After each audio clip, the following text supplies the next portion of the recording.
قالوا يا موسى إن فيها قوما جبارين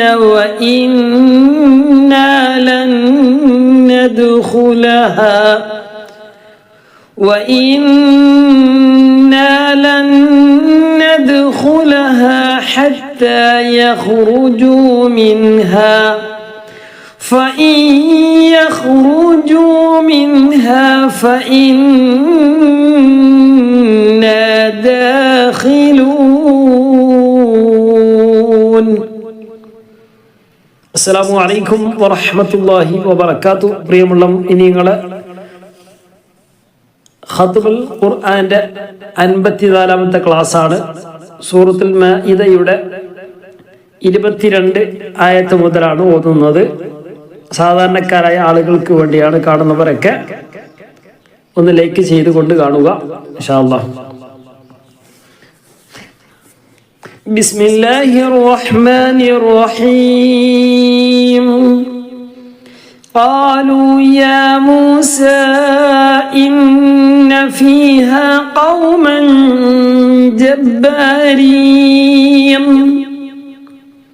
അവിടെ വഖഫ് ചെയ്തു അല്ലേ? വഖഫ് ചെയ്യണമെന്നില്ല, ഞാൻ വഖഫ് ചെയ്തു. നിങ്ങൾക്ക് വേണമെങ്കിൽ വഖഫ് ചെയ്യാം, അല്ലെങ്കിൽ കൂട്ടി വായിക്കാം. ഒരാള് കഴിഞ്ഞ ദിവസം ചോദിച്ചിരുന്നു, അപ്പൊ അത് പ്രത്യേകം ശ്രദ്ധിക്കുക. വഖഫ് ചെയ്യാന്ന് പറഞ്ഞാൽ നമ്മളിപ്പോൾ ഒരു ആയത്തൊന്നായിട്ട് ഓതുന്നതിന് തടസ്സമൊന്നുമില്ല. വഖഫിന്റെ ചിഹ്നമുള്ള സ്ഥലത്ത് വേണമെങ്കിൽ എന്ത് ചെയ്യാം, നമുക്ക് നിർത്താം. അതല്ല ഒരാൾ നിർത്താതെ ഓതുകയാണെങ്കിൽ അതിനും കുഴപ്പമൊന്നുമില്ല. ഇനി അതല്ലാത്ത സ്ഥലത്ത് നമുക്ക് നിർത്തിയാൽ എങ്ങനെയാണ് നിർത്തേണ്ടത്? വഖഫ് ചെയ്യേണ്ടത് അവസാനത്തെ അക്ഷരത്തിന് സുക്കൂൻ ചെയ്യണം. തൊട്ട് മുമ്പുള്ള അക്ഷരം അവസാനത്തെ അക്ഷരത്തിന്റെ തൊട്ട് മുമ്പുള്ള അക്ഷരം നീട്ടാനുണ്ടെങ്കിൽ അല്പം നീട്ടിയിട്ടാണ് വഖഫ് ചെയ്യുമ്പോൾ നിർത്തേണ്ടത്. ജബ്ബാരീൻ നീട്ടാനുള്ള സ്ഥലമാണെങ്കിൽ നീട്ടിയിട്ടാണ് നിർത്തേണ്ടത്. തൻവീൻ ഫത്ത് ആണെങ്കിൽ തൻവീൻ ഫത്തോട് കൂടെ ഇന്ന ഫീഹാ ഖൗമ. ഞാൻ അവിടെ നിർത്തി, ഇപ്പൊ നിർത്തി. നിങ്ങൾക്ക് വേണമെങ്കിൽ അവിടെ നിർത്തണമെന്നെങ്കിൽ അങ്ങനെ നിർത്താം. അതല്ലെങ്കിൽ ഇന്ന ഫീഹാ ഖൗമൻ ജബ്ബാരീൻ. നമ്മളെപ്പോഴാണ് നിർത്തല്? ശ്വാസം വിടാൻ വേണ്ടിയാണ് നിർത്തുന്നത് അല്ലേ? നമ്മളിങ്ങനെ ഓതിക്കൊണ്ടിരിക്കുമ്പോൾ ചിലപ്പോൾ ശ്വാസം മുറി, അപ്പൊ പിന്നെ അവിടെ നിർത്തേണ്ടി വരും. അപ്പൊ പിന്നെ ജബ്ബാരീന എന്ന് പറഞ്ഞ് നിർത്തരുത്. നമുക്കറിയാലേ നമ്മൾ എവിടെയൊക്കെയാണ് നിർത്തുന്നത്. നമ്മളെ ഓരോരുത്തരുടെ ശ്വാസത്തിനനുസരിച്ചാണല്ലോ നമ്മൾ നിർത്തിക്കൊണ്ടിരിക്കുക. ഞാൻ അറിയാതെ ഇപ്പം അങ്ങനെ ആയിപ്പോയാൽ അത് കുഴപ്പമൊന്നുമില്ല. അപ്പം നീതമേ ഒന്ന് എടുത്തോതിയാൽ മതി.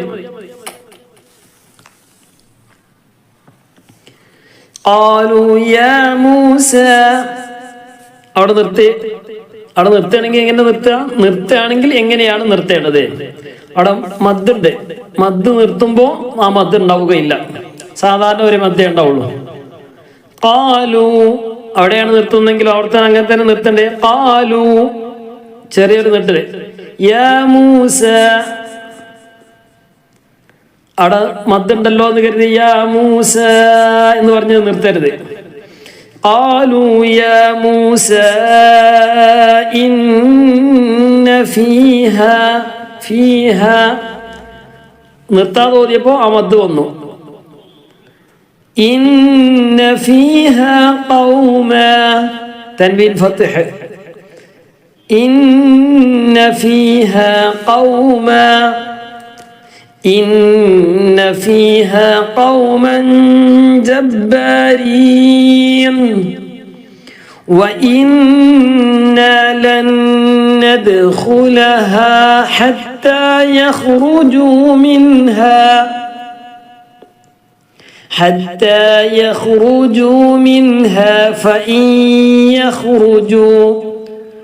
فإن يخرجوا منها فإنا داخلون. നൂന് സുക്കൂന് തൊട്ട് മുമ്പ് നീട്ടാനുള്ള അക്ഷരം 3 അലിഫ് യാ വാവ്. فإن يخرجوا منها فإنا داخلون. നമ്മുടെ ക്ലാസ് ആദ്യമായിട്ട് കേൾക്കുന്നവര് പ്രത്യേകിച്ച് താഴെയുള്ള ആ നമ്പറിലൊന്ന് പിന്നെ വാട്സപ്പ് മെസ്സേജ് അയച്ചാൽ, അല്ലെങ്കിൽ മെസ്സേജ് അയക്കാൻ പ്രയാസമുള്ള ആരെങ്കിലൊക്കെ ഉണ്ടെങ്കിൽ, അറിയാത്തവരൊക്കെ ഉണ്ടെങ്കിൽ, പ്രായമുള്ള ആരെങ്കിലൊക്കെ ഉണ്ടെങ്കിൽ അതിലേക്ക് ഒന്ന് വിളിച്ചാൽ മതി. ഇൻഷാ അല്ലാഹ് നിങ്ങളെ വാട്സപ്പിലേക്ക് പിന്നെ നമ്മുടെ ഇതുവരെ ഉള്ള ക്ലാസ്സിൻ്റെ ലിങ്ക് ഒറ്റ ലിങ്കിലായിട്ട് നിങ്ങൾക്കത് അയച്ചു തരുന്നതായിരിക്കും. അപ്പോൾ ഇൻഷാ അല്ലാഹ് പിന്നെ ആദ്യമായിട്ട് കാണുന്നവർ നമ്മളെ ബാക്കിയുള്ള വീഡിയോകളൊക്കെ ഇനി അയക്കുന്ന വീഡിയോകൾ നിങ്ങളെ ഫോണിലേക്ക് മെസ്സേജ് ആയിട്ട് ലഭിക്കണമെങ്കിൽ താഴെ കാണുന്ന ഒരു സബ്സ്ക്രൈബ് ബട്ടൺ ഉണ്ടാവും. അവിടെ നിന്ന് ഇംഗ്ലീഷിൽ സബ്സ്ക്രൈബ് എന്നുള്ള അവിടെ നിന്ന് ക്ലിക്ക് ചെയ്താൽ മതി. അപ്പോൾ നമ്മൾ അയക്കുന്ന വീഡിയോകൾക്ക് പിന്നെ നഷ്ടപ്പെടാതെ ലഭിക്കും. അതുപോലെ തന്നെ സ്ത്രീകൾക്കും പുരുഷന്മാർക്കും വ്യത്യസ്ത ഗ്രൂപ്പുകളുണ്ട്. ആ ഗ്രൂപ്പിലൊക്കെ ജോയിൻ ചെയ്യണമെങ്കിൽ താഴെയുള്ള നമ്പറിൽ ഒന്ന് മെസ്സേജ് അയച്ചാൽ മതി. അപ്പോൾ അതിലേക്കും നമ്മുടെ പിന്നെ യൂട്യൂബ് വീഡിയോയും അതുപോലെ തന്നെ വാട്സപ്പിലും ചില ക്ലാസ്സുകളൊക്കെ വരും. അപ്പോൾ അതൊക്കെ നിങ്ങൾക്ക് ലഭ്യമാവണമെങ്കിൽ അതൊക്കെ ഒന്ന് മെസ്സേജ് അയക്കുക. ഇൻഷാ അല്ലാഹ് നമ്മുടെ തുടക്കത്തിലുള്ള ക്ലാസ്സുകളിലൊക്കെ നൂനിൻ്റെ നിയമങ്ങൾ വളരെ വ്യക്തമായിട്ട് വിശദമായിട്ട് പറഞ്ഞിരുന്നു. പിന്നീട് അങ്ങോട്ട് വിശദമായിട്ട് പറയുന്നത് നിർത്തിയിട്ട് പിന്നെ ഇങ്ങനെ കൂട്ടി വായനയാണ്. അപ്പോൾ ഇൻഷാ അല്ലാഹ് ഇന്നത്തെ ക്ലാസ്സിൽ മെയിനായിട്ട് പറയുന്നത് നൂനിൻ്റെ നിയമങ്ങളിൽ പ്രധാനപ്പെട്ട നൗമി, നൂന്, വാവ്, മീമ്, യാ എന്നീ അക്ഷരങ്ങൾ വന്നാൽ അതിൻ്റെ ഉദാഹരണങ്ങളാണ് ഇന്ന് പറയുന്നത്. അപ്പൊ നൂനിന്റെ ശേഷം ഇവിടെ കണ്ടില്ലേ, നൂനിന്റെ ശേഷം യാ ആണ് വന്നിട്ടുള്ളത്. അപ്പോ നൂനിന്റെ ശേഷം അല്ലെങ്കിൽ തെൻവീനിന്റെ ശേഷം ഈ 4 അക്ഷരത്തിൽപ്പെട്ട ഏതെങ്കിലും ഒരക്ഷരം വന്നാൽ ഇദ്ഗാമും ബിഗുന്നയാണ്. നൂനിനെ അല്ലെങ്കിൽ തെൻവീനിനെ അടുത്ത നൂനിലേക്ക് അല്ലെങ്കിൽ മീമിലേക്ക് അല്ലെങ്കിൽ യായിലേക്ക് അല്ലെങ്കിൽ വാവിലേക്ക് ഏതാണോ അക്ഷരം വരുന്നത്, ഏതെങ്കിലും ഒരു അക്ഷരമല്ലേ വരുള്ളൂ, അപ്പൊ ആ അക്ഷരത്തിലേക്ക് കൂട്ടി യോജിപ്പിക്കുക. ഇവിടെ ഫഇയഖ്റുജു എന്നുള്ളടത്ത് നൂനുണ്ട്, നൂനിന് ശേഷം യാ ആണ് വന്നിട്ട്, അപ്പൊ നൂനിനെ യായിലേക്ക് കൊടുക്കുക, യാ ആണ് ഉച്ചരിക്കുക, നൂൻ അവിടെ പറയില്ല. ഫഇയ എന്നിട്ട് ഇദ്ഗാം എന്ന് പറഞ്ഞാൽ കൂട്ടി യോജിപ്പിക്കുക, ബിഗുന്ന എന്ന് പറഞ്ഞാൽ മണിക്കുക, കൂട്ടി യോജിപ്പിക്കുക, അതിന് പുറമെ മണിക്കുക. ഫഇയ എന്ന് പറഞ്ഞ പോലെ ഫഇയഖു വരാം, ഫഇയഖ്റുജു മിൻഹാ. അപ്പോ ഓതേണ്ട രൂപം ഈ ഇദ്ഗാമും ബിഗുന്നയാണ് പറഞ്ഞത്. നൂനിന്റെയോ തൻവീനിന്റെയോ ശേഷം നൗമി, നൂന്, വാവ്, മീമ്, യാ എന്നീ അക്ഷരങ്ങൾ വന്നാൽ കൂട്ടി യോജിപ്പിക്കുക, നൂനിനെ അല്ലെങ്കിൽ തൻവീനിനെ അടുത്ത യായിലേക്ക് കൂട്ടി യോജിപ്പിക്കുക, മണിക്കുക. فَإِيَخْرُجُوا مِنْهَا فَإِنَّا دَاخِلُونَ. നമ്മുടെ ക്ലാസ് 3 പ്രാവശ്യമെങ്കിലും ഖത്മ് തീരുന്ന രൂപത്തിലുള്ളതാണ്. അതുകൊണ്ട് നിങ്ങൾ 3 പ്രാവശ്യമെങ്കിലും പിന്നെ ആവർത്തിച്ച് ക്ലിയർ ചെയ്യണം. ഏതെങ്കിലും ഭാഗം കൂടുതൽ ക്ലിയർ ആക്കാനുണ്ടെങ്കിൽ അവിടെ പ്രത്യേകമായിട്ട് ക്ലിയർ ചെയ്യേണ്ടതാണ്. എന്തെങ്കിലും സംശയം ഉണ്ടെങ്കിൽ താഴെ മെസ്സേജ് ആയിട്ട് ഒന്ന് അയക്കുക. ഇൻഷാ അല്ലാഹ്. قالوا يا موسى إن فيها قوما جبارين وإنا لن ندخلها. അവിടെ കണ്ടില്ലേ, ലന്ന ഒറ്റ നൂന്, ആദ്യത്തെ നൂന് രണ്ടാമത്തെ നൂനിലേക്ക് കൊടുത്തു, എന്നിട്ട് മണിക്ക ലൻ വരാം വരാം. لن ندخلها حتى يخرجوا منها فإن يخرجوا منها فإنا داخلون. ശബ്ദമുള്ള നൂന് മീമ് മണിക്കണം. فإنا داخلون.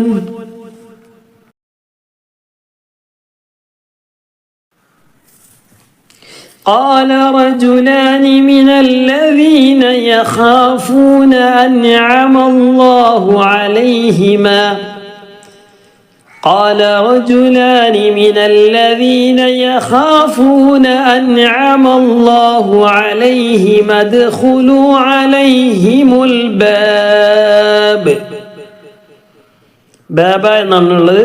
ബാബ്, ബാബിന് സുക്കൂൻ കൊടുത്തു. ഇവിടെ പ്രത്യേകം ശ്രദ്ധിക്കേണ്ട പദങ്ങള്. قال رجلان من الذين يخافون. അവിടെ നിർത്തുമ്പോൾ നോക്കണം, തൊട്ട് മുമ്പ് നീട്ടാനുള്ള അക്ഷരമുണ്ട്. അപ്പൊ മദ് ആരിൽ വരും. യഖാഫൂൻ الذين يخافون أنعم الله عليهما നിർത്തുന്നില്ല എങ്കിൽ അവിടെ അലൈഹിമ എന്ന് നീട്ടാനുണ്ട്. നീട്ടാനുള്ളതിന് ശേഷം വസ്ലിന്റെ ഹംസയാണ്, അത് ഉച്ചരിക്കുകയില്ല. വസ്ലിന്റെ ഹംസ ചേർത്തി ഓതുമ്പോൾ കൂട്ടി വായിക്കുമ്പോൾ അത് വസ്ലിന്റെ ഹംസ എന്ന് പറയുന്ന അലിഫ് ഉച്ചരിക്കുകയില്ല. അപ്പൊ അടുത്ത് ദാലാണ്. ദാലിന് സുക്കൂനാണുള്ളത്. നീട്ടാനുള്ളതിന് ശേഷം സുക്കൂന് വന്നാൽ നീട്ടാനുള്ളത് ഒഴിവാകും. ഒന്നെങ്കിൽ സുക്കൂന് അല്ലെങ്കിൽ ശബ്ദ്, രണ്ടാലും ഒന്ന് വന്നാൽ അവിടെ നീട്ടാനുള്ളത് ഒഴിവാകും. അലൈഹിമാ ദുഖൂലു എന്ന് വായിക്കൂല. അലൈഹിമദ്ഖുലു. ഇതിപ്പോഴും പറഞ്ഞിട്ടും വീണ്ടും അത് മാറ്റാത്ത ആളുകളുണ്ടോ എന്ന് സംശയമുണ്ട്. സംശയം എല്ലാം ഉറപ്പാണ്. അപ്പൊ അത് മാറ്റിയ, പ്രത്യേകിച്ച് പ്രായമുള്ളവരൊക്കെ ഉണ്ടെങ്കിൽ അവർ പഴയ ഓത്ത് ചിലപ്പം ഓത്ത് തിരിയാത്ത, നമ്മളിങ്ങനെ പഴയ രൂപത്തിൽ ഇങ്ങനെ ഒരു നമ്മളതായ രൂപത്തിലുള്ള ഒരു ഓത്ത് ഉണ്ടല്ലോ. അപ്പൊ അത് ഓതി പരിചയം അങ്ങനെ ശീലമായി ഒരുപാട് കൊല്ലായിട്ട് വിശുദ്ധ ഖുർആനൊക്കെ പാരായണം ചെയ്യുന്ന ആളുകളാണ്. അപ്പൊ അത് ആ ഒരു ശീലം ഇപ്പൊ പ്രത്യേകിച്ച് പുതിയ ആളുകളൊക്കെ പിന്നെ ചെറുപ്പക്കാരായ ആളുകളൊക്കെ ആണെങ്കിൽ അത്ര കൂടുതൽ പിന്നെ ഓതി ഇങ്ങനെ തേമ്പുണ്ടാവില്ല. അപ്പൊ ആ ഒരു പരിചയമുള്ള ആളുകൾ ചിലപ്പോൾ അത് ഇങ്ങനെ ഇനി മാറ്റാനൊരു പ്രയാസമാണ്. അപ്പൊ അത് ആ മാറ്റാൻ പ്രയാസം എന്ന് പറഞ്ഞാൽ ആ ഒരു രൂപത്തിൽ ഇങ്ങനെ ശീലമായത് കൊണ്ട് അതങ്ങനെ നാവിലാണ് വരുള്ളൂ. അപ്പൊ അത് ഈ പിന്നെ പ്രത്യേകമായിട്ട് മാറ്റണം. അത് പ്രായമുള്ളവരും പ്രായമില്ലാത്തവരും എല്ലാവരും കുട്ടികളടക്കം അതൊക്കെ മാറ്റേണ്ടതാണ്. അലൈഹിമ ഉദ്ഖുലു, ഈ നൗന്നൊന്നും പറയരുത്. അത് ഓട്ടോമാറ്റിക്കായിട്ട് പറഞ്ഞു പോവും. അതൊന്ന് പ്രത്യേകം ശ്രദ്ധിക്കുക. അലൈഹിമദ്ഖുലു അലൈഹിം മദ് അവിടെ ആ ഈ ഊന്ന് ഒന്നും ആ അലിഫേ പറയണ്ട.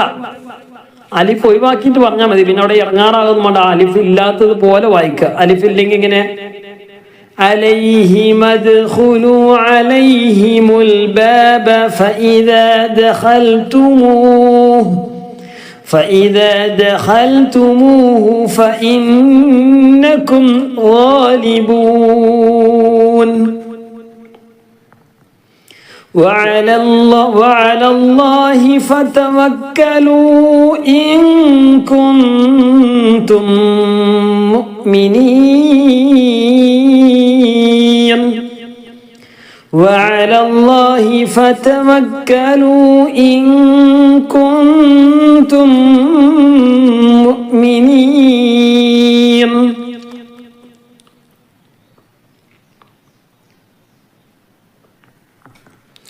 وعلى الله فتوكلوا إن كنتم مؤمنين. وعلى الله فتوكلوا إن كنتم مؤمنين. إن كنتم ഈ രണ്ട് സ്ഥലം രണ്ടും ഒരുപോലത്തെ നിയമമാണ്. ഈ നിയമം എന്താണെന്നുള്ളത് എന്ത് ചെയ്യുക, നിങ്ങളൊന്ന് കമൻ്റ് ആയിട്ടൊന്ന് അറിയിക്കുക. ഇൻഷാ അല്ലാഹ് നിങ്ങളെ അഭിപ്രായങ്ങളും കമൻറ്റുകളൊക്കെ ഞാൻ കാണുന്നുണ്ട്. പ്രത്യേകമായിട്ടുള്ളതിന് ഞാൻ റീപ്ലൈയും തരുന്നുണ്ട്. ചില സമയത്ത് പിന്നെ സമയമില്ലാത്ത പ്രശ്നം കൊണ്ടാണ്. പ്രധാനമായിട്ടുള്ള ചോദ്യങ്ങൾക്കൊക്കെ ഞാൻ കാണുകയും ഒക്കെ ചെയ്യുന്നുണ്ട്. ആരും പിന്നെ കാണുന്നില്ല എന്നുള്ളത് പിന്നെ തോന്നണ്ട. ഇൻഷാ അല്ലാഹ് കഴിവിൻ്റെ പരമാവധി നമ്മൾ നോക്കലുണ്ട്. അപ്പൊ അതിന് കഴിവിൻ്റെ പരമാവധി നമ്മളെ റീപ്പുകളും പിന്നെ ഉണ്ടാവാറുണ്ട്. അപ്പൊ ഇൻഷാ അല്ലാഹ് ഒന്ന് ശ്രദ്ധിക്കുക. فتوكلوا إن كنتم مؤمنين ഒരു മീമായിട്ട് ഉച്ചരിക്കുന്നു. قال رجلان من الذين يخافون أنعم الله عليهم ادخلوا عليهم الباب فإذا دخلتموه فإنكم غالبون. മീമിന്റെ നിയമങ്ങൾ മീമക്ക് വ്യക്തമാക്കി ഇൽഹാർ ചെയ്യണം. മീമിന് ആകെ 3 നിയമങ്ങളാണ് ഉള്ളത്. മീമിന്റെ ശേഷം മീം വന്നു, മീമിന്റെ ശേഷം ബ വന്നു, മീമിന്റെ ശേഷം ബാക്കി 26 അക്ഷരങ്ങൾ ഏത് വന്നാലും ഇൽഹാർ ചെയ്യണം. മീമിന്റെ ശേഷം മീം വന്നാൽ പിന്നെ കുട്ടി യോജിപ്പിക്കുക, മണിക്കുക, ഒറ്റ മീമായിട്ട് ചുരുക്കി. മീമിന്റെ ശേഷം ബ വന്ന മറിച്ച് മണിക്കുക. ബാക്കിയുള്ള സ്ഥലങ്ങളിലൊക്കെ മീമ് വ്യക്തമാക്കി പറയണം. മീമ് ഫഇന്നകും ഗാലിബൂൻ وعلى الله فتوكلوا إن كنتم مؤمنين.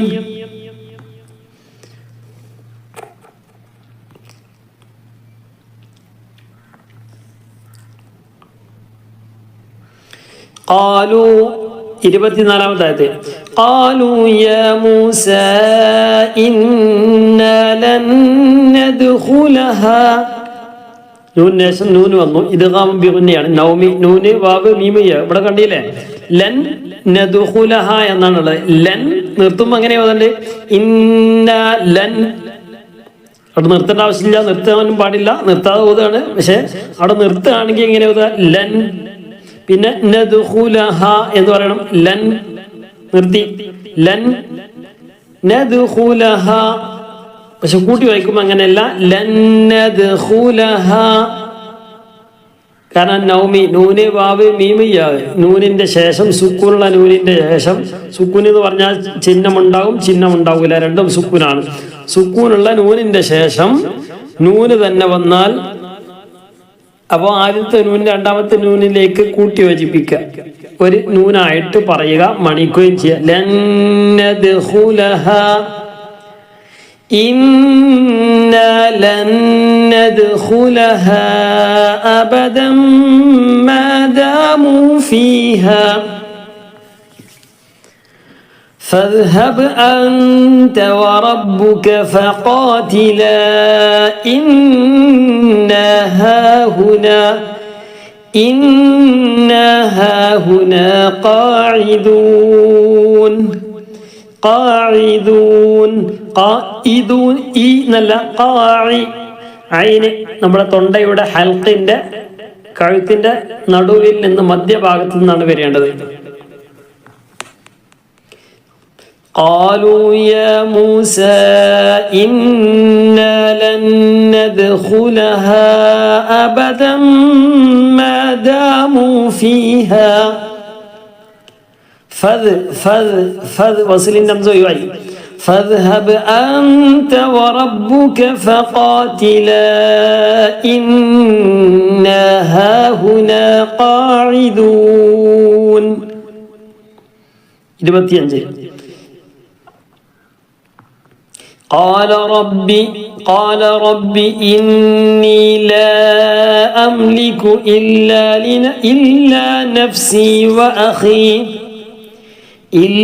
نفسي وأخي فافرق بيننا وبين القوم الفاسقين.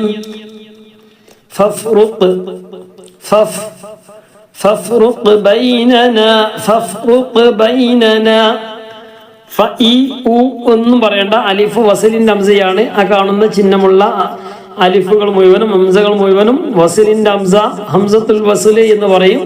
അത് ചേർത്തി ഓതുമ്പോൾ ഉച്ചരിക്കുകയില്ല. ഫഫ്റുഖ് ബൈനനാ വബൈനൽ ഖൗമിൽ ഫാസിഖീൻ. قال فإنها محرمة عليهم 40 سنة. ഈ രണ്ട് ചിഹ്നം കണ്ടില്ലേ? വഖഫ് ചെയ്യുകയാണെങ്കിൽ രണ്ടാമത്തെ സ്ഥലത്ത് ചെയ്യണം നിർബന്ധമൊന്നുമില്ല. നീ ചെയ്യുകയാണെങ്കിലും ചെയ്യാം, രണ്ടാമത്തെ സ്ഥലത്ത് ചെയ്യാം. അതിനാണ് ആ ചിഹ്നമുള്ളത്. قال فإنها محرمة عليهم 40 سنة يتيهون في الأرض. തെൻവീന് ശേഷം ഇവിടെ തെൻവീന് സനത്തൻ എന്ന തെൻവീന് ഡബിൾ ഫത്ത്. അതാണ് ഡബിൾ ഫത്ത്, ഡബിൾ കസർ, ഡബിൾ ലൊമ്മ്. 2 ഫത്ത് വരും, 2 കസർ വരും, 2 ലൊമ്മ് വരും അല്ലേ? ഇതിനാണ് തെൻവീൻ എന്ന് പറയാം. തെൻവീന് ശേഷം പിന്നെയുള്ള അക്ഷരം ഏതാണ്? യാ ആണ്. അപ്പൊ സനത്തൻ യ എന്ന് പറയരുത്, സനത്തൻ യതീഹൂന എന്ന് പറയരുത്.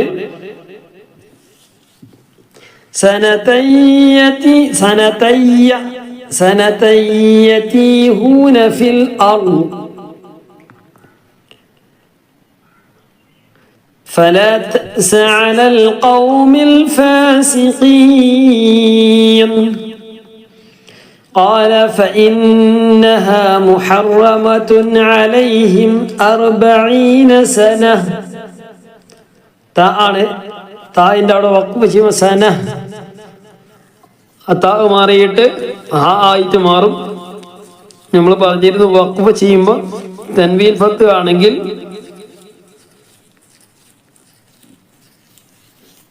സനത്തൻ എന്നാണ് പറയേണ്ടതെന്ന് പറഞ്ഞു. സനത്ത് എന്ന് പറഞ്ഞാൽ ഈ ആത്താ അതിൽ പെടില്ല, ബാക്കിയുള്ള അക്ഷരങ്ങളൊക്കെ അതിൽ പെടുകയുള്ളൂ. സബീല എന്ന് പറയല്ലോ,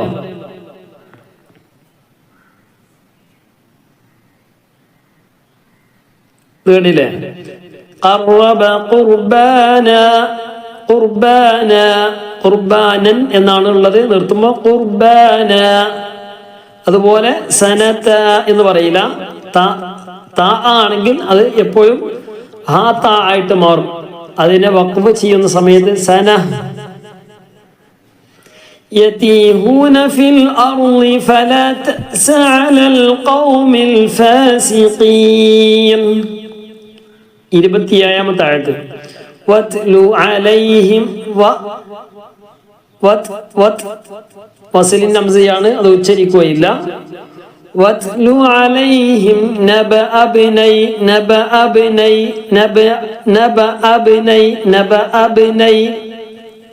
واتلو عليهم نبأ ابني آدم بالحق واتلو عليهم نبأ ابني آدم بالحق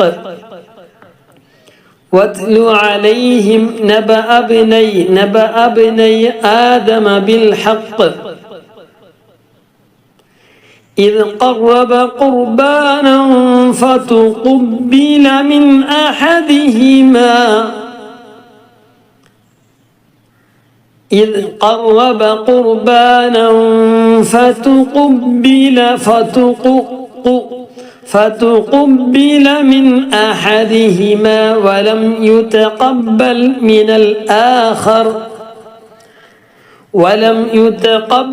من الآخر قال لأقتلنك قال إنما يتقبل الله من المتقين.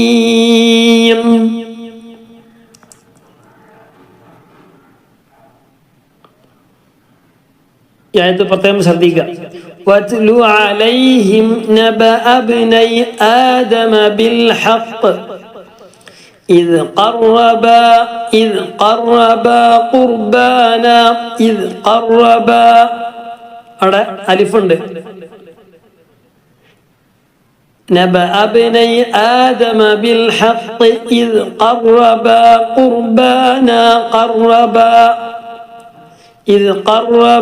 قربانا فتقبل من أحدهما إذ قربا ألف قربانا إذ قربا قربانا فتقبل من أحدهما ولم يتقبل من الآخر قال لأقتلنك قال إنما يتقبل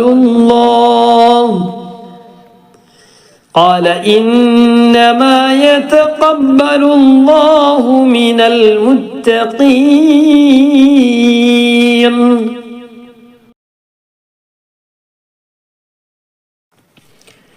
لئن بسطت إلي يدك لتقتلني ما أنا بباسط നൂനിന്റെ മുകളിൽ ചെറിയൊരു മീമിന്റെ ചിഹ്നമുണ്ട്. എന്താ അതിന്റെ അർത്ഥം? നൂനിനെ മാറ്റി മീമാക്കി കൊടുക്കുക. ഇഖ്ലാബ്, ആ മാറ്റുന്നതിന്റെ പേരാണ് ഇഖ്ലാബ്. മാറ്റിക്കഴിഞ്ഞാൽ പിന്നെന്തായി മീമായിട്ട് മാറി. മീമിന്റെ ശേഷം ഭാവം ഇഖ്ഫ ചെയ്യണം. ലഇം ബസത്ത ഇലയ്യ യദക ലിതഖ്തുലനി മാ അന ബിബാസിത് മാ അന എന്ന് പറയരുത്.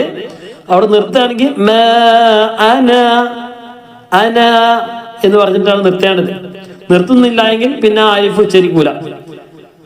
അനാ ബിബാസിത്ത് എന്ന് പറയുക. മാ അന ബിബാസിത്തി യദിയ ഇലൈക ലിഅഖ്തുലക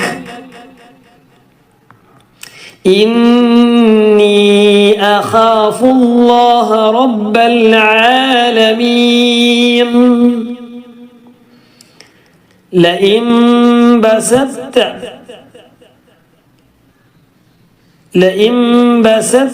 ഇലയ്യ യദക ലഇൻ ബസത്ത യിലേക്ക് കൂട്ടി യോജിപ്പിക്കുക. എന്നിട്ട് രണ്ടാമത്തെ അക്ഷരമാണ് ഉച്ചരിക്കേണ്ടത്, ആദ്യത്തെ അക്ഷരമല്ല. രണ്ടാമത്തെ അക്ഷരം ത ആണ്. ലഇൻ ബസത്ത ഇലയ്യ യദക ലിതഖ്തുലനി മാ അന ബിബാസിത്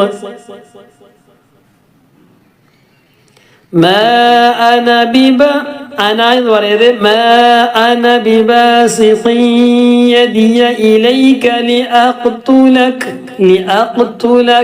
ഇന്നി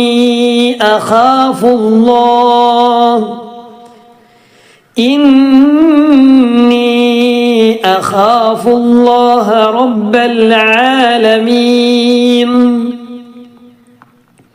29 ഇന്നി മണിക്കൽ ആദ്യം വരണം, എന്നിട്ട് നീട്ടലോ. ഇന്നി ഉരീദു അൻ തബൂഅ ബിഇസ്മി വഇസ്മിക ഇന്നി ഉരീദു അൻ തബൂഅ ബിഇസ്മി വഇസ്മിക ഫതകൂന മിൻ അസ്ഹാബിൻ നാർ. റാഇന് കസ്റ് റാഇന് സുക്കൂനെ മുമ്പ് നീട്ടാൻ വന്നു, മദ്ദ ആരിദ്. വദാലിക ജസാഉൽ ളാലിമീൻ. ഇന്നി ഉരീദു അൻ തബൂഅ ബിഇസ്മി വഇസ്മിക فتكون من أصحاب النار وذلك جزاء الظالمين. فطوعت له نفسه قتل أخيه فقتله فأصبح من الخاسرين. فطوعت له نفسه قتل أخيه أخيه له نفسه قتل هو نرتل ചെറിയ നട്ടല് قتل أخيه فقتله فأصبح من الخاسرين. فقتله هو എന്നൊക്കെ നീട്ടാനുള്ള കാരണം എന്താണ്? അവിടെ ചിഹ്നുണ്ട് അല്ലേ? എല്ലാവർക്കും എളുപ്പമാണ്. ചിഹ്നം ഉണ്ടെങ്കിൽ നീട്ടിയാൽ ഇല്ലെങ്കിൽ നീട്ടണ്ട. അതന്നെ ഇപ്പോ കാരണം അതല്ല. കാരണം എന്താണ്? ഹു എന്നതിന്റെ തൊട്ട് മുമ്പുള്ള നേരെ തൊട്ട് മുമ്പുള്ള അക്ഷരം, നേരെ തൊട്ടു ശേഷമുള്ള അക്ഷരം, രണ്ടാലൊരു അക്ഷരത്തിന് സുക്കൂൻ ഉണ്ടെങ്കിൽ നീട്ടുകയില്ല, സുക്കൂൻ ഇല്ലെങ്കിൽ നീട്ടും. അപ്പൊ നോക്കി, ഫഖതലഹു ഫഅസ്ബഹ തൊട്ട് മുമ്പുള്ള അക്ഷരം ല എന്നുള്ളതാണ്, തൊട്ട് ശേഷമുള്ള അക്ഷരം ഫ എന്നുള്ളതാണ്. രണ്ടിടത്തും സുക്കൂനില്ല, അപ്പൊ പിന്നെ നീട്ടി. എന്നാൽ ഖത്ല അഖീഹി ഫഖതലഹു ഖത്ല അഖീഹി ഫഖതലഹു നിർത്തിയ പിന്നെ ഉണ്ടാവില്ല. അതിന് മുമ്പ് കണ്ടില്ലേ, അഖീഹി ഫഖതലഹു.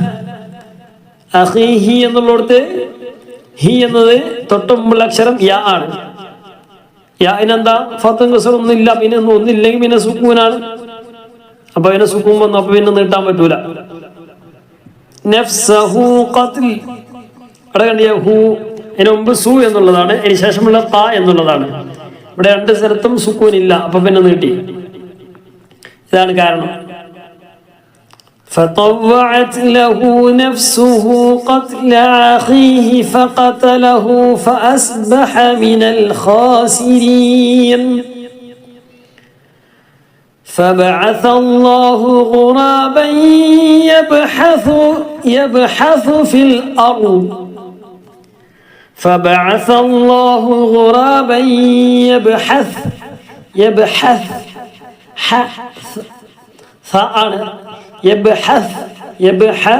എന്നല്ല, അത് സീനാണ്. ഇത്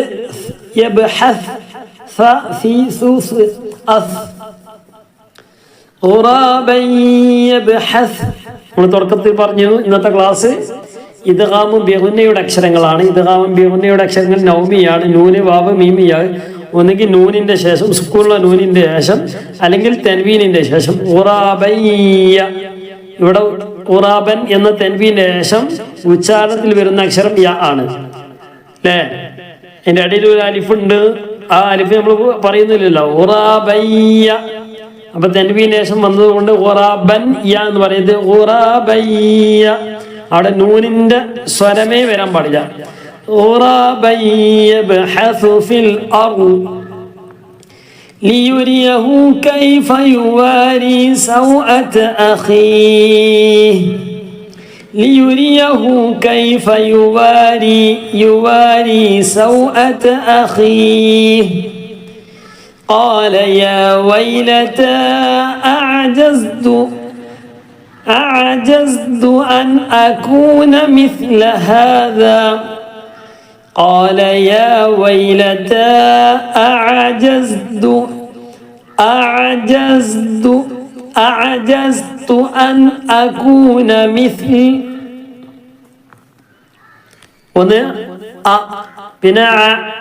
أعجزت أن أكون مثل هذا.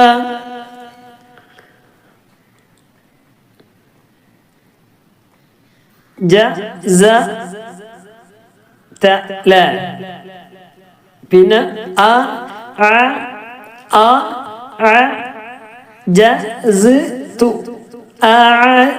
أعجزت أن أكون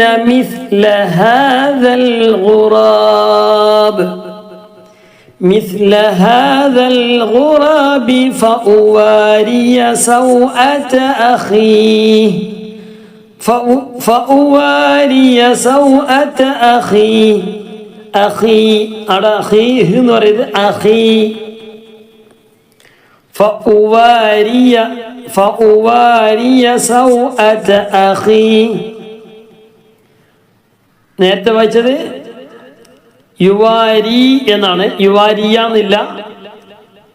യുവാരി സൗഅത അഖീഹ്, അവിടെ അഖീഹ് എന്നുണ്ട്. قال يا ويلتى أعجزت أن أكون مثل هذا الغراب فأواري, ഇവിടെ യാന്നുണ്ട്. فأواري سوءة أخي, നേരത്തെ വായിച്ചതുപോലെ വായിക്കരുത്. فأصبح من النادمين. فبعث الله غرابا يبحث في الأرض ليريه كيف يواري سوءة أخيه. قال يا ويلتى أعجزت أن أكون مثل هذا الغراب فأواري سوءة أخي فأصبح من النادمين. من أجل ذلك كتبنا على بني إسرائيل.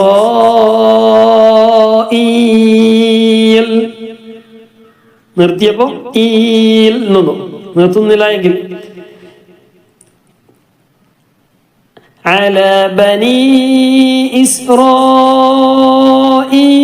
أنه من قتل نفسا بغير نفس من قتل نفسا بغير نفس نفسا ميماكي ماتنا بقى شاشمله قتل نفسا بغير نفس أو فساد في الأرض فكأنما قتل الناس جميعا ومن أحياها فكأنما أحيا الناس جميعا ولقد جاءتهم رسلنا بالبينات ثم إن كثيرا منهم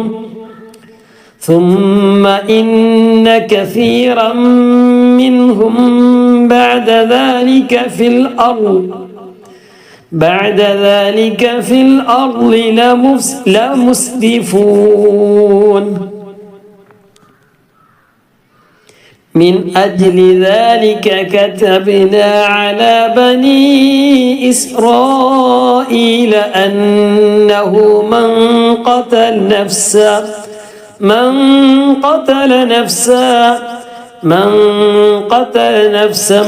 بغير نفس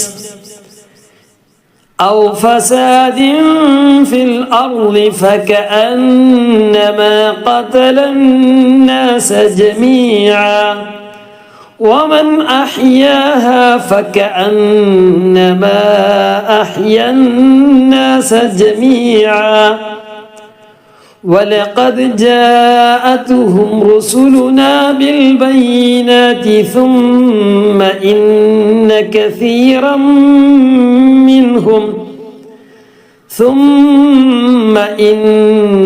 كثيرا منهم بعد ذلك في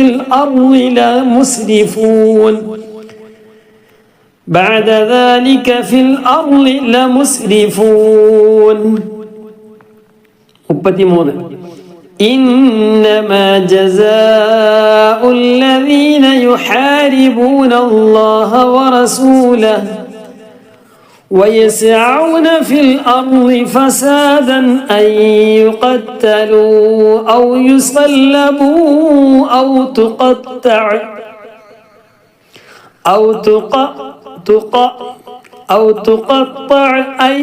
تقطع أيديهم وأرجلهم من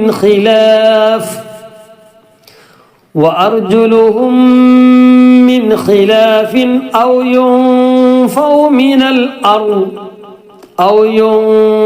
من الأرض ذلك لهم خزي في الدنيا ولهم في الآخرة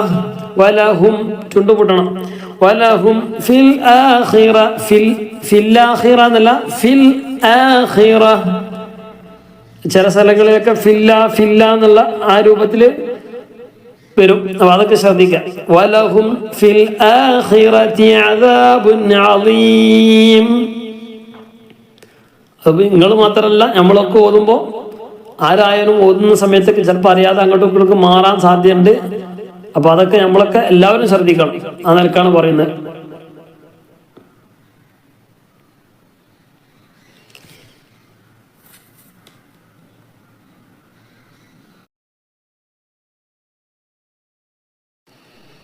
إنما جزاء الذين يحاربون الله ورسوله ويسعون في الأرض فسادا أن يقتلوا أو يصلبوا أو تقطع أيديهم وأرجلهم من خلاف أو ينفوا من الأرض ذلك لهم خزي في الدنيا ولهم في الآخرة عذاب عظيم.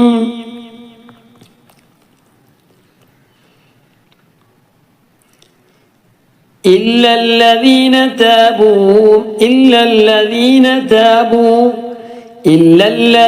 تابوا من قبل أن تقدروا عليهم فاعلموا أن الله غفور رحيم. إلا الذين تابوا من قبل أن تقدروا عليهم فاعلموا أن الله غفور رحيم يا أيها الذين آمنوا اتقوا الله وابتغوا إليه الوسيلة وجاهدوا في سبيله لعلكم تفلحون يا أيها الذين آمنوا اتقوا الله وابتغوا إليه الوسيلة آمنوا اتقوا الله آمنوا اتقوا വൈക്കരുത് آمنوا اتقوا الله കാരണം നീട്ടാനുള്ളതിന് ശേഷം ശബ്ദ് വന്നു അപ്പൊ പിന്നെ നീട്ടൽ ഒഴിവാകും തഖൂ കഴിഞ്ഞിട്ട് അല്ലാഹ് എന്ന ശബ്ദാണുള്ളത് അല്ലേ അപ്പൊ പിന്നെ തഖൂല്ലാഹ് എന്ന് പറയുന്നത് آمنوا اتقوا الله وابتغوا إليه الوسيلة نرتي وسيلة وجاهدوا في سبيله لعلكم تفلحون إن الذين كفروا لو أن لهم ما في الأرض جميعا ومثله معه ليفتدوا به من عذاب يوم القيامة ما تقى എന്ന് ആകാൻ സാധ്യതയുണ്ട് ما تقبل منهم ولهم عذاب أليم മീമാണ് മീമ് പറയുമ്പോൾ മീമ് വായ പൂടണം إن الذين كفروا لو أن لهم ما في الأرض جميعا ومثله معه ليفتدوا به من عذاب يوم القيامة ما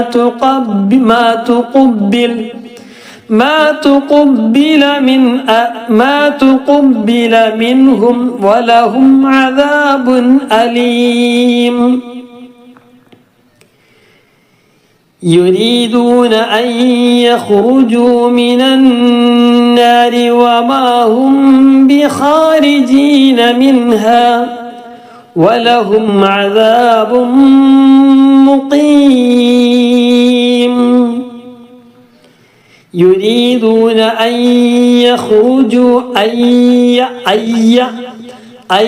يخرجوا من النار وما هم بخارجين منها ولهم عذاب مقيم 38 والسارق والسارقة فاقطعوا أيديهما جزاء തൻവീൻ ഫത്ത് ആണ് അവിടെ ഉള്ളത് നിർത്തുകയാണെങ്കിൽ ജസാഅ തൻവീൻ ഫത്തിന് ശേഷം ബആർ വന്നിട്ടുള്ളത് നിർത്തുന്നില്ല എങ്കിൽ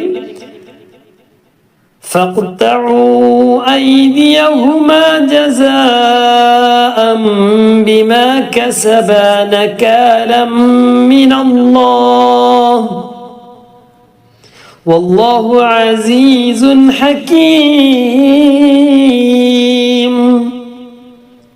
والسارق والسارقة فاقطعوا أيديهما جزاء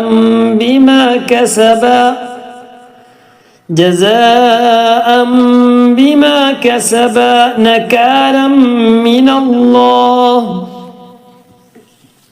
بما كسبا نكالا كسبا ألف ألف نرى بما كسبا نكالا من الله نكالا من الله نكالا തൻവീൻ മീം വന്നു നൗമി നൂന് വാവ് മീമയ്യാവ് ഏതെങ്കിലും ഒന്ന് വന്നാൽ മണിക്കണം കൂട്ടി യോജിപ്പിക്കുക മണിക്കുക നകാലം മിനല്ലാഹി വല്ലാഹു അസീസുൻ ഹകീം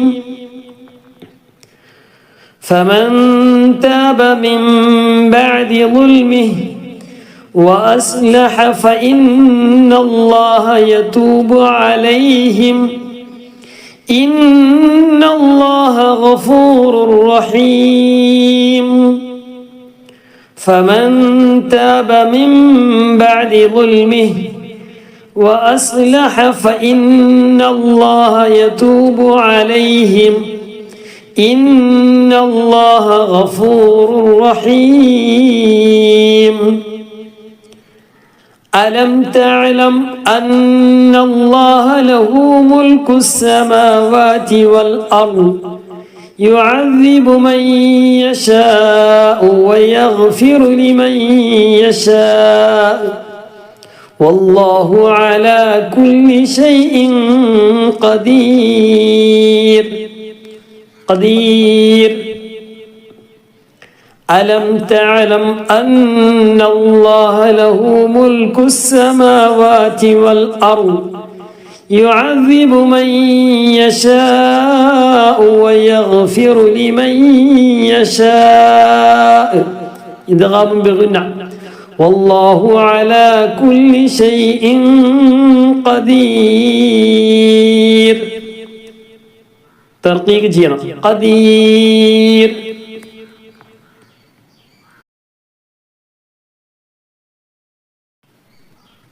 ഇൻഷാ അല്ലാഹ് ഈ മഹത്തായ ഈ ദിവസം ഞാൻ ഈ വോയിസ് ഇങ്ങനെ ഓതിക്കൊണ്ടിരിക്കുന്ന വെള്ളിയാഴ്ച ദിവസമാണ്. നിങ്ങൾ കേൾക്കുന്നത് എപ്പോഴായാലും വേണ്ടില്ല. അല്ലാഹു സുബ്ഹാനഹു വ തആല ഈ ദിവസത്തിൻ്റെ ഒക്കെ ബറക്കത്ത് കൊണ്ട് നമ്മുടെ എല്ലാവിധ ഉദ്ദേശങ്ങളും പൂർത്തീകരിച്ച് നൽകി അനുഗ്രഹിക്കുമാറാകട്ടെ. ഒരുപാട് ആളുകൾ ദുആ ചെയ്യാൻ വേണ്ടി പറഞ്ഞിട്ടുണ്ട്. പ്രത്യേകിച്ച് നമ്മുടെ പ്രേക്ഷകരായ ഒരുപാട് ആളുകൾ ദുആ പ്രതീക്ഷിക്കുന്നുണ്ട്. എല്ലാ കാര്യത്തിനും റാഹത്തുണ്ടാകാൻ, സന്തോഷവും സമാധാനം ഇരു ലോകത്തും ഒക്കെ ഉണ്ടാകാൻ വേണ്ടിയൊക്കെ ഒരുപാട് ആളുകൾ ദുആ ചെയ്യാൻ വേണ്ടി പറഞ്ഞിട്ടുണ്ട്. ആഖിബത്ത് നന്നാകാൻ വേണ്ടി, രോഗങ്ങൾ ശിഫയാകാൻ വേണ്ടി, ഇങ്ങനെ പല നിലക്കും അതുപോലെ തന്നെ മക്കളുടെ പഠനത്തിൽ വിജയം നൽകാൻ വേണ്ടി ഇങ്ങനെ തുടങ്ങിയ ഒട്ടനവധി വിഷയങ്ങൾ പറഞ്ഞുകൊണ്ട്, പ്രത്യേകിച്ച് ഒരു സഹോദരിയുടെ മകള് ഡോക്ടറാകാൻ വേണ്ടി പഠിക്കുകയാണെന്ന് പറഞ്ഞു. അതുപോലെ തന്നെ മക്കൾ ആലിമാകാൻ വേണ്ടി ദുആ ചെയ്യാൻ വേണ്ടി പറഞ്ഞവരുണ്ട്. സാമ്പത്തികമായ പ്രയാസമുള്ളവരുണ്ട്, കടമുള്ളവരുണ്ട്, ജപ്തിയുടെ വക്കീലുള്ളവരുണ്ട്, വീടില്ലാത്തവരുണ്ട്, വാടക വീട്ടിൽ നിൽക്കുന്നവരുണ്ട്. വിശുദ്ധ ഖുർആൻ പാരായണം ചെയ്യാൻ അതിനുള്ള അവസരങ്ങൾ കിട്ടാൻ വേണ്ടി ഒരുപാട് ആളുകൾ ദുആ ചെയ്യാൻ വേണ്ടി പറഞ്ഞിട്ടുണ്ട് എല്ലാവരുടെ. അതുപോലെ തന്നെ ഒരുപാട് ആളുകൾ സ്വദേശത്തും വിദേശത്തുമുള്ള ഒരുപാട് ആളുകൾ, പ്രത്യേകിച്ച് നാമുമായി ബന്ധപ്പെട്ടുകൊണ്ട് ഒരുപാട് ആളുകൾ അവരുടെ പ്രയാസങ്ങളൊക്കെ പറഞ്ഞവരുണ്ട്. സാമ്പത്തികമായിട്ടൊക്കെ പല നിലക്കും പ്രയാസമുള്ളവർ, ഇങ്ങനെയുള്ള ഒരുപാട് ആളുകൾ ദുആ ചെയ്യാൻ വേണ്ടി പറഞ്ഞിട്ടുണ്ട്. റഹ്മാനായ റബ്ബേ, ഈ ദിവസത്തിന്റെ ബറക്കത്ത് കൊണ്ട്, വരുന്ന ഈ മിഅ്റാജ് രാവിന്റെ ബറക്കത്ത് കൊണ്ട് റഹ്മാനായ റബ്ബേ, റജബ് മാസത്തിന്റെ ബറക്കത്ത് കൊണ്ട് ഞങ്ങളെ എല്ലാവിധ ഉദ്ദേശങ്ങളും നീ പൂർത്തീകരിച്ച് നൽകണേ റഹ്മാനെ. നീ പൂർത്തീകരിച്ച് നൽകണേ റഹ്മാനെ. റഹ്മാനെ റബ്ബേ, ഞങ്ങളെ എല്ലാവിധ സർവ്വ ഉദ്ദേശങ്ങളും നീ പൂർത്തീകരിച്ച് നൽകണേ റഹ്മാനെ. ഞങ്ങളുമായി ബന്ധപ്പെട്ട എല്ലാ കാര്യത്തിലും നീ ഖൈറും ബറക്കത്തും റാഹത്തും സന്തോഷം നൽകണ റഹ്മാനെ. മഹബ്ബത്തിന് നീ വർദ്ധിപ്പിക്കണ റഹ്മാനെ. ഞങ്ങളെ ഖൽബിന് നീ ഈമാനെ നീ പ്രകാശിപ്പിക്കണ റഹ്മാനെ. ഈമാന്റെ വെളിച്ചം ഞങ്ങളെ ഖൽബിലേക്ക് നീ എത്തിക്കണ റഹ്മാനെ. റഹ്മാനെ റബ്ബേ, ഇബാദത്തിലായിക്കൊണ്ട് ശിഷ്ടകാലം ജീവിക്കാനുള്ള തൗഫീഖ്, ആഫിയത്തുള്ള ദീർഘായുസ്, അതിനുള്ള സാഹചര്യം, സന്മനസ്, തൗഫീഖ് നീ പ്രദാനം ചെയ്യണം അല്ലാഹ്. നീ തൗഫീഖ് പ്രദാനം ചെയ്യണ റഹ്മാനെ. റഹ്മാനെ റബ്ബേ, ഒരുപാട് ആളുകൾ ദുആ ചെയ്യാൻ വേണ്ടി പറഞ്ഞിട്ടുണ്ട്. എല്ലാവരുടെ ഉദ്ദേശങ്ങളും നീ പൂർത്തീകരിച്ച് നൽകണം റഹ്മാനെ. ഒരുപാട് ആളുകൾ സഹായിക്കുകയും സഹകരിക്കുകയും ഒക്കെ ചെയ്യുന്നുണ്ട് റഹ്മാനെ റബ്ബേ. എല്ലാവർക്കും നീ അർഹമായ പ്രതിഫലം നൽകണം റഹ്മാനെ. ആരാരും അറിയാതെ റഹ്മാനെ റബ്ബേ കർമ്മങ്ങൾ ചെയ്യുന്ന ആളുകളുണ്ട് റഹ്മാനെ റബ്ബേ. എല്ലാവരെയും നീ ഖബൂലാക്കണേ അല്ലാഹ്. നീ സ്വീകരിക്കണം റഹ്മാനെ. നീ സ്വീകരിക്കണം റഹ്മാനെ. റഹ്മാനെ റബ്ബേ, ദുആ കൊണ്ട് വസിയത്ത് ചെയ്ത് ആരൊക്കെ ഉണ്ടോ, ഏതെല്ലാം സമയങ്ങളിൽ, ഏതെല്ലാം സന്ദർഭങ്ങളിൽ, ഏതെല്ലാം വിഷയങ്ങൾ പറഞ്ഞുകൊണ്ട് ദുആ ചെയ്യാൻ വേണ്ടി പറഞ്ഞവരുണ്ടോ എല്ലാം അറിയുന്ന റഹ്മാനായ റബ്ബേ, എല്ലാവരും ഉദ്ദേശം നീ പൂർത്തീകരിച്ച് നൽകണേ അല്ലാഹ്. ഞങ്ങളെ ആഖിബത്തിനെ നന്നാക്കി തരണേ അല്ലാഹ്. പ്രത്യേകിച്ച് ഞങ്ങളെ വീടുകളിൽ നീ ബറക്കത്ത് നൽകണേ റഹ്മാനെ. ഞങ്ങളെ മക്കളിൽ, ഞങ്ങളെ പേരമക്കളിൽ റഹ്മാനായ റബ്ബേ, ഞങ്ങളെ ഭാര്യ ഭർത്താക്കന്മാര് റഹ്മാനായ റബ്ബേ, സഹോദരി സഹോദരന്മാര്, കുടുംബക്കാരിൽ, അയൽവാസികളിൽ, നാട്ടുകാരിൽ റഹ്മാനായ റബ്ബേ, ഞങ്ങളെ ജോലികളിൽ വിദേശത്തും സ്വദേശത്തുമായി ജോലി ചെയ്യുന്ന ഒരുപാട് ചെറുപ്പക്കാര് റഹ്മാനായ റബ്ബേ, പ്രായമുള്ളവര് റഹ്മാനായ റബ്ബേ, സഹോദരിമാര്, വീട്ടിൽ നിന്നുള്ള ഞങ്ങളെ മക്കളെ പോറ്റുന്ന ഉമ്മമാര്, സഹോദരിമാര് റഹ്മാനായ റബ്ബേ, ഭാര്യമാര്, എല്ലാവർക്കും നീ ആഫിയത്തും ദീർഘായുസ്സും നീ പ്രദാനം ചെയ്യുന്ന റഹ്മാനെ. നീ ഐശ്വര്യം നൽകണ റഹ്മാനെ. മഹബ്ബത്തിനെ നീ വർദ്ധിപ്പിക്കണ റഹ്മാനെ. ഈമാനെ നീ ശക്തിപ്പെടുത്തണ റഹ്മാനെ. പൂർണ്ണ അഹ്ലു സുന്നത്തി വൽ ജമാഅത്തിലായിക്കൊണ്ട് അടിയുറച്ചുകൊണ്ട് ജീവിക്കാനുള്ള തൗഫീഖ് നീ പ്രദാനം ചെയ്യണേ അല്ലാഹ്. ഇൻഷാ അല്ലാഹ് നാളത്തെ വലിയ മഹത്വമുള്ള ഹബീബായ മുത്ത് മുഹമ്മദ് മുസ്തഫ സല്ലല്ലാഹു അലൈഹി വസല്ലം തങ്ങളെ അങ്ങേയറ്റം ബഹുമാനിച്ച ആ പവിത്രമായ ദിവസം, ആ ദിവസത്തെ ഒക്കെ മാനിച്ചുകൊണ്ട് നമ്മളൊക്കെ എന്ത് ചെയ്യുക, നമ്മുടെ നേതാവിനെ ബഹുമാനിച്ച അല്ലാഹു സുബ്ഹാനഹു വ തആലക്ക് നമ്മൾ ശുക്ർ ചെയ്തുകൊണ്ട് ആ ദിവസത്തിൽ നോമ്പ് അനുഷ്ഠിക്കുക. ബിസ്മില്ലാഹിർ റഹ്മാനിർ റഹീം.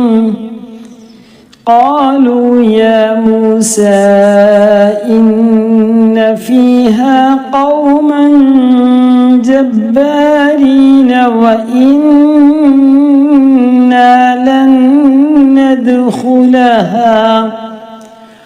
وإنا لن ندخلها حتى يخرجوا منها فإن يخرجوا منها فإنا داخلون. قال رجلان من الذين يخافون أنعم الله عليهم ادخلوا عليهم الباب فإذا دخلتموه فإنكم غالبون وعلى الله فتوكلوا إن كنتم مؤمنين. قالوا يا موسى إنا لن ندخلها أبدا ما داموا فيها فاذهب أنت وربك فقاتلا إنا هاهنا قاعدون.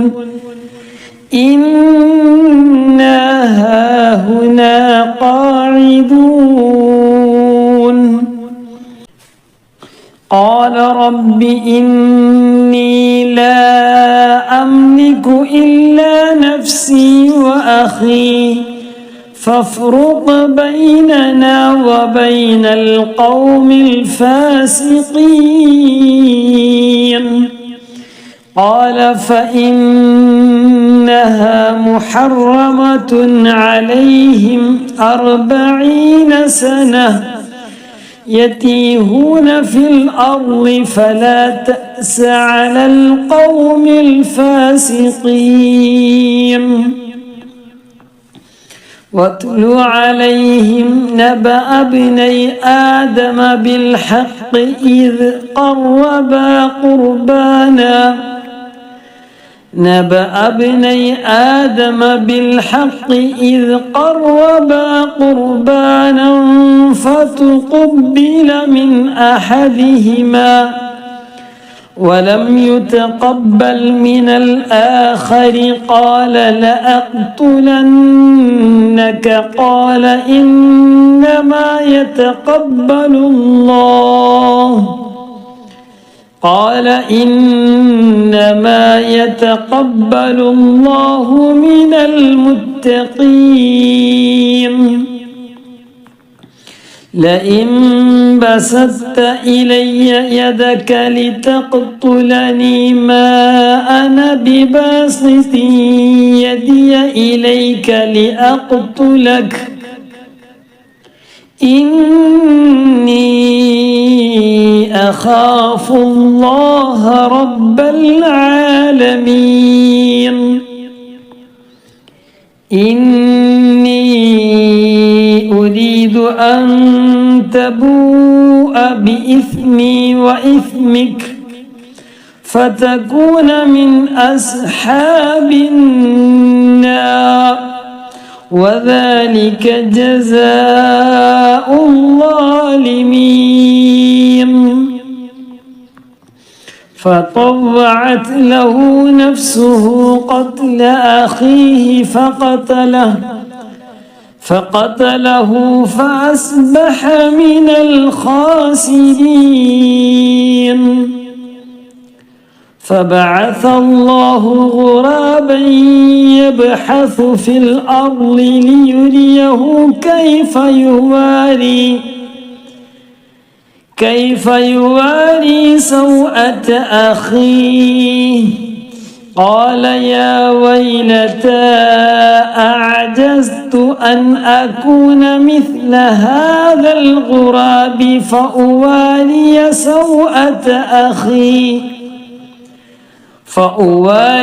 سوءة أخي فأصبح من النادمين من أجل ذلك كتبنا على بني إسرائيل أنه من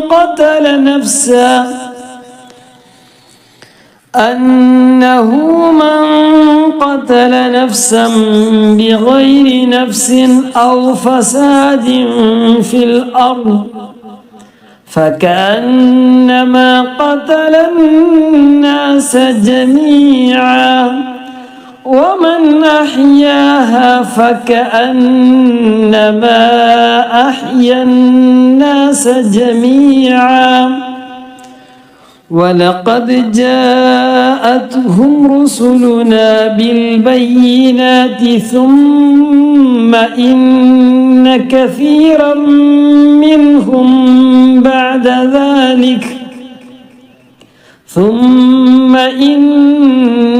كثيرا منهم بعد ذلك في الأرض لمسرفون إنما جزاء الذين يحاربون الله ورسوله ويسعون في الأرض فسادا أن يقتلوا أو يصلبوا أو تقطع أيديهم وأرجلهم من خلاف أو ينفوا من الأرض ذلك لهم خزي في الدنيا ولهم في الآخرة عذاب عظيم إلا الذين تابوا من قبل أن تقدروا عليهم فاعلموا أن الله غفور رحيم يا أيها الذين آمنوا اتقوا الله وابتغوا إليه الوسيلة وجاهدوا في سبيله لعلكم تفلحون إن الذين كفروا لو أن لهم ما في الأرض جميعا ومثله معه ليفتدوا به من عذاب يوم القيامة ما تقبل منهم ولهم عذاب أليم يريدون أن يخرجوا من النار وما هم بخارجين منها ولهم عذاب مقيم والسارق والسارقة فاقطعوا أيديهما جزاء بما كسبا نكالا من الله والله عزيز حكيم فمن تاب من بعد ظلمه وأصلح فإن الله يتوب عليه إن الله غفور رحيم ألم تعلم أن الله له ملك السماوات والأرض يعذب من يشاء ويغفر لمن يشاء والله على كل شيء قدير. صدق الله العلي العظيم. ربنا تقبل منا إنك أنت السميع العليم وتب علينا إنك أنت التواب الرحيم. اللهم اغفر لنا وارحمنا ولوالدينا ولمشائخنا ولأساتذتنا ولمن ماتوا منا ولجميع المؤمنين والمؤمنات والمسلمين والمسلمات آمين برحمتك يا أرحم الراحمين.